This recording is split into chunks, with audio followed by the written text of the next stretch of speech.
All right, continuing our conversation this morning on what we see happening with regard to the protests, what happened in Nashville, and what happened across the country. Metro Vice Mayor Jim Shulman will be back with us tomorrow. He's going to get a lot more information between now and then to update us and take your questions and comments. Joining us now with another perspective on this is Representative Rick Staples. He is the Vice Chair of the Black Caucus in the Tennessee Legislature. Good morning to you, Representative Staples. Can you hear me all right? Good. I can hear you just fine. Good morning. Thanks for having me on. And great comments by Vice Mayor Shulman. That's a great family. He and his brother are really stand-up guys. Thank you. Are you here in town right now, sir? Are you at the legislature? I am not. I am still in Knox County. Oh, okay. And I will be making my way to Nashville. Of course, I had to come home and direct and talk to my children about what's going on. Absolutely. Well, tell me if you would. That's a good segue into what have you been telling them and in your observations from your perspective with regard to what we saw, not just nationally, of course, but what we saw in Nashville and yesterday in Murfreesboro. And I'm not sure if there was some unrest in Knoxville as well, sir. There was some peaceful protest in Knoxville, but it's a very difficult thing. I got called the N-word when I was 6 years old going into a restaurant on Magnolia Avenue. And my father had to use his snub-nosed revolver in order to run those racists off. And they took my innocence that day because my parents had to explain to me how somebody will use words to hurt me because of the color of my skin. I'm 6 years old. Here it is, 2020, and I have to explain to my 6-year-old son why people will treat him the same way and why he sees so much violence and unrest taking place on television. And that shouldn't be the case. African Americans have been vilified since Reconstruction. You can say Emmett Till, you can say Trayvon Martin. If you kneel, you are vilified. If you protest, you are vilified. Wholesale murder of African Americans, be it they're exercising their right or just existing, is not okay. And we understand much of the anger over what we see happening is at the root of these protests and then the violence that comes after. Give me your perspective. I mean, there's no question the idea of peaceful protest is a hallmark of American democracy, important to get out voices heard. How much does it pain you one way or the other when you see the vandalism, the looting, and that type of thing happening that a lot of people will say, look, just takes away from the message that we're trying to get to the heart of here? Well, here's the thing. I mean, speak about why they're protesting. If you ask me about pain, I'll allude back to my story I just shared with you. I've been dealing with subconscious pain since someone decided to call me a nigger when I was 6 years old. So having to explain it to my children is pain within itself, and that's my own story.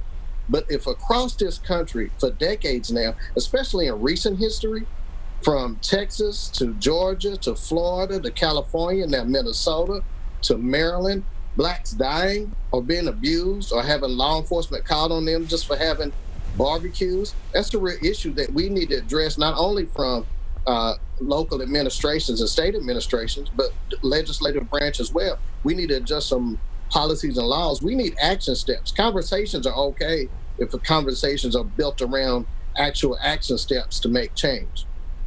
So where do you think we go moving forward right now? We have these protests. I certainly don't think we've seen the last of them. At what point, I mean, do you believe that something substantive like what you're discussing is going to take place? I mean, are these protests, the riots, and unfortunately the ones that turn violent, you believe will get the attention and lead to change? Well, change should be happening now. As we're talking right now, on the news, there should be meetings taking place with law enforcement and African Americans.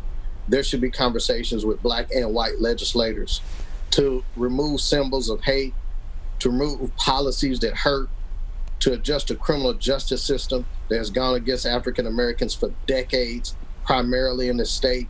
And if we're going to change this theme of hatred across this country, coming out of a devastating pandemic that's already affecting us economically, and now we have this resurfacing, lines of hatred and disregard for people in their lives because of the color of their skin. These conversations should have been happening, but we have to move now, right now, and move within the sphere of your influence, move within your own purview at whatever level that you have power and influence. It needs to be happening today. It's my hope that when I arrive at the legislature today, that the leadership from the administration to the legislative branch will start taking action and having conversations. The other day, the governor said that he spoke with black leaders and black faith leaders. There are 17 black leaders that were right next door to him that I don't know he talked to any of them. So hopefully those conversations will take place today. Do you believe then, moving forward, that the violence that sometimes now is associated with some of these rallies helps or hurts the cause? Violence begat the rallies. I will not have a conversation about violence at rallies until you speak about the violence that caused the rallies. We're talking about violence that goes back for decades within the lives of African Americans. Words of violence, abuse is violence. If I cannot jog down the street without being murdered, speak to what caused the riots. Speak to what caused the rallies. Do you want me to kneel, but you'll still vilify me? You will not speak to me even if I kneel. So if I gather in protest of what you're doing to people that look like me, you just want to focus on my gathering, not the cause of my gathering, which the causes are draped in blood. That's my stance on that.